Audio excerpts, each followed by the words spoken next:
नमस्कार, मी अजित जाधव, काशेगाव दक्षिण सोलापूर येथील शेतकरी. गेले 4 दिवसापासून मी सहाय्यक कृषी अधिकारी अमोल देवकर यांना मी कॉल करत होतो. एकदा किंवा दिवसातून 2दा कॉल केला, त्या व्यतिरिक्त कॉल केला नाही. आणि काल ज्यावेळेस ग्रुपवर मेसेज मी टाकलो की बाबा साहेब गेली 4 दिवस मी तुम्हाला कॉल करतोय, माझं काम झालं का नाही म्हणून विचारणा केला असता ग्रुपमधनं रिमूव्ह केलं. आणि त्यानंतर कॉल करून मला आरवाच्या भाषेत शिवीगाळ केली आणि तुझ्या घरात एकही व्यक्ती ठेवणार नाही म्हणून मला जीव मारण्याची धमकी दिली आहे. इथून काही माझ्या जीवास किंवा घरच्याच्या जीवास काय बरं वाईट झाल्यास त्याचे सर्व कुटुंब जबाबदार असेल. तरी शासनाने या सर्व प्रकरणाची गंभीरपणे दखल घेऊन त्याच्यावरती योग्य ती कारवाई करण्यात यावी ही माझी विनंती आहे. नमस्कार, मी यशपाल श्रीकांत वाडकर, लोकनियुक्त सरपंच, कासेगाव तालुका दक्षिण सोलापूर. कासेगाव तालुका दक्षिण सोलापूर येथे कृषी विभागाच्या वतीने अमोल देवकर हे सहाय्यक कृषी अधिकारी या पदावर कार्यरत आहेत.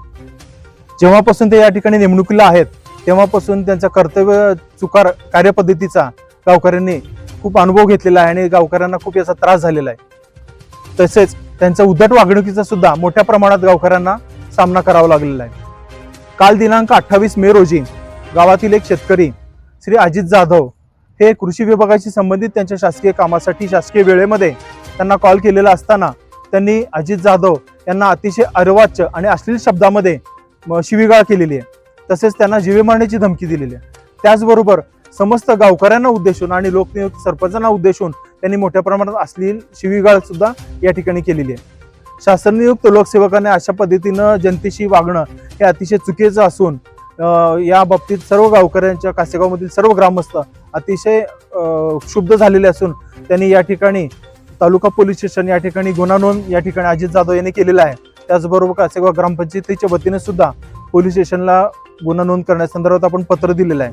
तसेच जिल्हाधिकारी, जिल्हा पोलीस अधीक्षक, जिल्हा अधीक्षक कृषी अधिकारी यांना सुद्धा या निवेदनाच्या प्रती देऊन त्यांच्यावर कठोर कारवाई करण्याची मागणी या ठिकाणी कासेगाव ग्रामस्थांच्या वतीनं करण्यात येणार आहे. तसेच प्रशासनाने सुद्धा आवश्यक ती गुन्हा दाखल करण्यासाठी आवश्यक असणारी पूर्व परवानगी देऊन त्यांना ताबडतोब सेवेतून बडतर्फ करावं, त्यांची विभागीय चौकशी करावी अशी या ठिकाणी आम्ही मागणी करत आहोत. या संदर्भात संबंधित अधिकाऱ्याने यापूर्वी सुद्धा वेळोवेळी तोंडी आपण कल्पना दिलेली होती, तर त्यांनी योग्य ती कारवाई त्यावेळेला केलेली नाही. तर आता सुद्धा या संदर्भात जर उचित कारवाई नाही झाली तर कासेगाव ग्रामस्थांच्या वतीनं मोठं आंदोलन छेडण्यात येईल.